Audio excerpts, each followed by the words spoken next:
যশোরের দুঃখ, ভবদহ অঞ্চলে সারা বছর হাজার হাজার বিঘা জমি থাকে পানির নিচে, হয় না ফসল। ফলে মাছ চাষই এসব অঞ্চলের বেশিরভাগ মানুষের ভরসা। তবে সেই মাছ চাষ ও খাল বিল দিয়ে নৌকা চলাচলেও রয়েছে বিপত্তি। তার মূল কারণ বিপুল পরিমাণ কচুরিপানা ও শ্যাওলা। সহজে, কম খরচ ও অল্প সময়ে সেসব কচুরিপানা পরিষ্কার করতে যন্ত্র তৈরি করেছেন মনিরামপুর উপজেলার কুসলিয়া গ্রামের লেদমিস্ত্রি প্রদীপ বিশ্বাস। কচুরিপানা কাটার এই যন্ত্র এখন নিজ এলাকা ও আশেপাশের এলাকায় সাড়া জাগিয়েছে। এটি সারা দেশে সহজে কচুরিপানা পরিষ্কারে ভূমিকা রাখতে পারে। এই মেশিনটা অ্যাকচুয়ালি আমি তৈরি করেছি। আমাদের এলাকাটা জলাবদ্ধ এলাকা, এখানে সারা বছরই জলে ডুবে থাকে। শ্যাওলা, কচুরিপানা, আমাদের বিল, খাল, নদী নালা সব আটিয়ে পড়ে আছে। এখন আমি দেখলাম এইটা তো জোন দিয়ে তোলা সম্ভব না, এইটা এমন একটা জিনিস করতে হবে অল্প খরচে দ্রুত মানে শ্যাওলাটা নিধন করে পথঘাট বের করা যায়। এই মনে আমি এই মেশিনটা মানে তৈরি করেছি আর কি। আমার এই মেশিনটা করতে 3 লাখ টাকা মতো খরচ গেছে, 3 লাখ টাকার কিছু বেশি গেছে আর কি।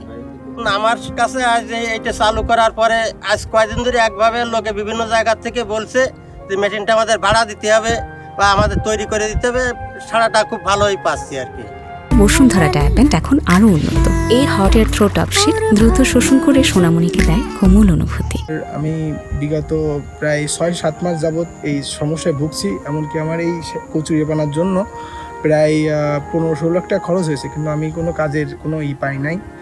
তারপর থেকে শুধু এই কচুরিপানার জন্য আমি ঘিরে খাইতে দিতে পারি না মাছের। তারপরে মাছ বড় হচ্ছে না, মাছ ধরা যাচ্ছে না। তারপরে আমার এই দাদু আছে, প্রদীপ দাদু, ইনি থেকে একটা মেশিন তৈরি করে দিয়েছে। সেখানে মাত্র স্বল্প খরচে পার ডে হচ্ছে আপনার 2000 টাকায় হচ্ছে আমার প্রায় 4-5 বিঘে হচ্ছে পরিষ্কার করা যাচ্ছে কচুরিপানা।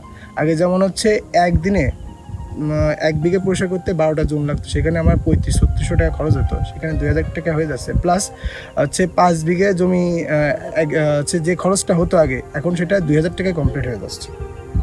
আমি মনিরামপুর থানার 8 নম্বর হরিয়ারনগরের বর্তমান চেয়ারম্যান। আমার নাম আব্দুর রাজ্জাক বিশ্বাস। আমার একটি বাউন আছে 500 বিঘা। সে বাউনে অনেক কচুরিপানা জমে আছে। আমরা লোক দিয়ে সেই কচুরিপানা পরিষ্কার করতেছি। হঠাৎ দেখে দেখলাম যে এই ভদ্রলোক একটা শ্যালাকাটা মেশিন তৈরি করেছে।